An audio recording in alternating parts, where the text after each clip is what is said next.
57 पठानों ने वहां पे अपने शहादत का नजराना पेश किया था और एक भी पठान ने पीठ पे गोली नहीं, सीने पे गोली। और फिर ये लोग क्या कहते हैं, ये लोग ये भी कहते हैं कि नाज साईं मुस्तफा के पिट बोला असिस्टेंट का दीवान कर। मेरा जवाब इनको होता है हमेशा कि आप लोग पहले अपनी टांगे मजबूत बनाइए, आप लोग पहले जेल जाने के लिए तैयार हो जाइए, आप भी तोते की तरह बोलना शुरू कर देंगे। ये हक की बात कहने से इसलिए डरते हैं क्योंकि ये जेल जाने से डरते हैं। 1.5 लाख नौजवानों का नजराना कश्मीर में पेश किया। हम और क्या चाहते हैं? लोग जो यहाँ पे बीजेपी की दलालियां करते थे उनको भी बुलाया गया था, मुझे भी बुलाया गया था, जिन्होंने कहा था नहीं जी आपकी अमन है, तरक्की है, 370 से वो था। मैं वो बंदा हूँ जो खड़ा होकर वहां पे बोला है कि नहीं, ये चीज गलत है, आपका दावा यहाँ पे। Socio political activist Sain Mustafa ने आज जिला गांधरबल के गुटलीबाग इलाके में एक अवामी कन्वेंशन से खिताब किया, जिसमें इलाके के लोगों की एक अच्छी तादाद ने शिरकत की। अपने खिताब में साईं मुस्तफा ने कहा कि वो आने वाले वक्त में भी अवामी फलाह बहबूद के काम जारी रखेंगे। उन्होंने इलाके के लोगों को यकीन दिलाया कि वो उनके मसाइल को जिला इंतजामिया गांधरबल की नोट्स में लाएंगे। साईं मुस्तफा ने इस कन्वेंशन में हिस्सा लेने वाले गुटलीबाग के लोगों का शुक्रिया अदा किया।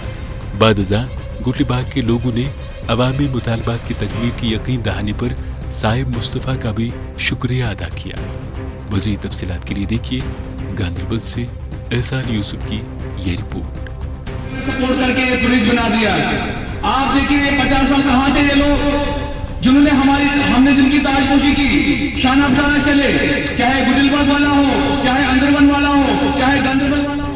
जितना मुझे मिला जहां पे भी, अब मैंने दिल्ली में उठ के ये बात कही, यहाँ पे किसी के गुर्दे उतरे नहीं है, जो कि ह्यूमन राइट्स कमीशन की कॉन्फ्रेंस हुई थी दिल्ली में, वहां पे बैठ के जब कुछ ऐसे लोग जो यहाँ पे बीजेपी की दलालियां करते थे उनको भी बुलाया गया था, मुझे भी बुलाया गया था, जिन्होंने कहा था नहीं जी आपकी अमन है, तरक्की है, 370 से वो था। मैं वो बंदा हूँ जो खड़ा होकर वहां पे बोला है कि नहीं, ये चीज गलत है, आपका दावा यहाँ पे गलत है। 1.5 घंटा मैं बोला हूँ, जबकि मेरा जो टाइम था वो 15 मिनट था, लेकिन जब मैं बोलते बोलते गया ह्यूमन राइट्स कमीशन वाले का इस लड़के को बोलने दो, 1.5 घंटा मैं बोलता। फिर उन्होंने कहा वहां आएंगे आपकी सुनेंगे।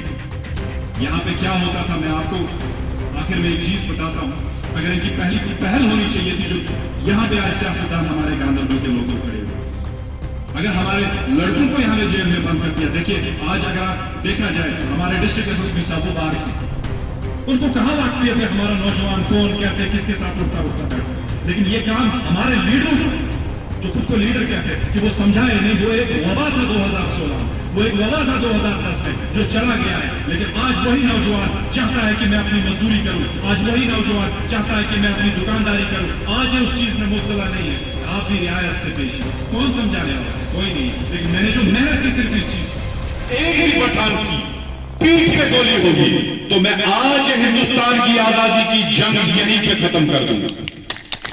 पोस्टमार्टम चला, 5 दिन पोस्टमार्टम चला और 5 दिन पोस्टमार्टम चलने के बाद 57 पठानों ने वहां पे अपने शहादत का नजराना पेश किया था और एक भी पठान ने पीठ पे गोली नहीं, सीने पे गोली। तो ये वो कौम है गांधरबल के जो आज तक दलाल यहां पे रहे, उन्होंने आम आवाम को कभी मौका ही नहीं दिया अपनी बात आगे रखने। जब भी किसी ने वहां पे बात की तो ये जो एक खड़पेंचों की जमात थी ये खड़ी हो जाती थी, अपना फायदा जहां पे भी इनका होता था बस वही कदम उठाते थे। आम आवाम, आम वोटर जो बेचारा अपनी चप्पल काट के, जो अपनी दिन की दिहाड़ी छोड़ के दौड़ता था इन लोगों के पीछे, उसको कभी मौका नहीं दिया ये जो इख्तिदार में रहने वाले। लेकिन जब भी नेशनल कॉन्फ्रेंस इख्तिदार में रहती थी, अगर कोई वाकया पेश आता था और हमारा जो पीडीपी का जो कोई भाई यहाँ पे हुआ करता था, अगर उसको पुलिस उठा के ले जाती थी, आप इस बात पे गौर करें, नेशनल कॉन्फ्रेंस वाले खुश होते थे कि पीडीपी वाले को जेल में भेजो। जब पीडीपी इख्तिदार में थी, अगर नेशनल कॉन्फ्रेंस के किसी बंदे को उठा के ले जाते थे, पीडीपी वाले खुश हो जाते थे। क्या कि नहीं, नेशनल कॉन्फ्रेंस का था बंद कर दिया। वहां पे हमें ये चीज याद नहीं रहती थी कि हम शायद मुसलमान हैं, हमने एक ही कलमा पढ़ा है अशहदु अल्ला इलाहा इल्लल्लाह व अशहदु अन्ना मुहम्मदन अब्दुहु व रसूलुहु। वहां पे ये भूल जाते थे, वहां पे ये भूल जाते थे कि मेरा हमसाया भाई है। मैंने कितने वाक़या ऐसे देखे हुए कि घरों में तलाक हो गई पार्टीबाजी, लेकिन खैर की एक चाल थी कि ये जो गैरतमंद एक कौम है, ان کو بانٹا جائے. کیا کیا گیا؟ 2 پارٹیوں میں بانٹا گیا, ایک نیشنل کانفرنس, ایک PDP. بعد میں واقعہ ہے کس نے کیا کیا, لیکن عوام کو پہلے لڑایا گیا. اسے دہرانا چاہوں گا 1.5 لاکھ نوجوانوں کو نذرانہ کشمیر میں پیش کیا. ہم اور کیا چاہتے ہیں اس سے زیادہ؟ اور جب یہ شروعات ہوئی, جب مجھے یہ پرابلم لگی, میں نے کہا نہیں, میں تھوڑا اپنا نظریہ بدل دیتا ہوں. مجھے کچھ ساتھی ایسے بھی تھے جو مجھے کہتے تھے کہ پارٹی کے بغیر ہم کیسے آگے جائیں گے, کیا کریں گے. لیکن میرا اپنا ایک وہ بھروسہ ایک تھا, میرا اپنا وہ ایک ایمان تھا, وہ یہ چیز تھا کہ مجھے پتا تھا کہ نہیں, اگر میں صحیح نیت سے کوئی پہل کروں. کیونکہ آپ دیکھیں لاکھوں حدیث ہمارے پاس ہے, لیکن اول درجے پہ جو پہلا حدیث ہے کیا ہے, انما الاعمال بالنیات, کہ آپ کی عمل کا دار و مدار آپ کی نیت ہے.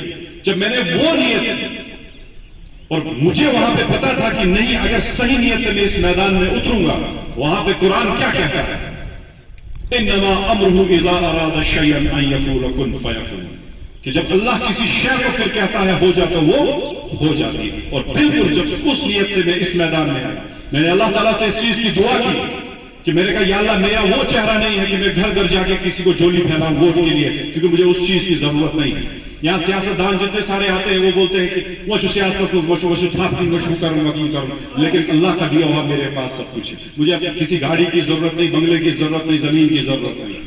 مجھے اس چیز سے اللہ نے کافی نوازا ہے. امتحانوں سے بھی بچپن سے بہت گزرایا, میں امتحانوں سے بھی بہت گزرا ہوں.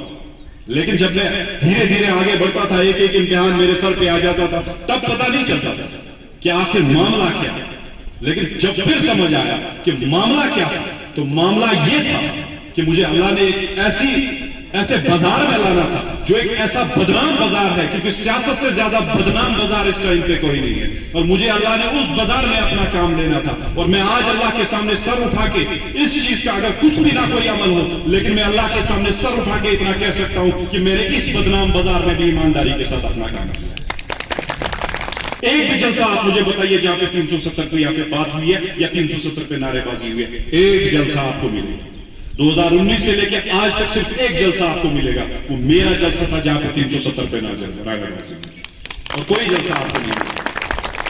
اور پھر یہ لوگ کیا کہتے ہیں, یہ لوگ یہ بھی کہتے ہیں ناز سائی مصطفیٰ کے پٹ بولا اسیشن کہتی دیوان کر.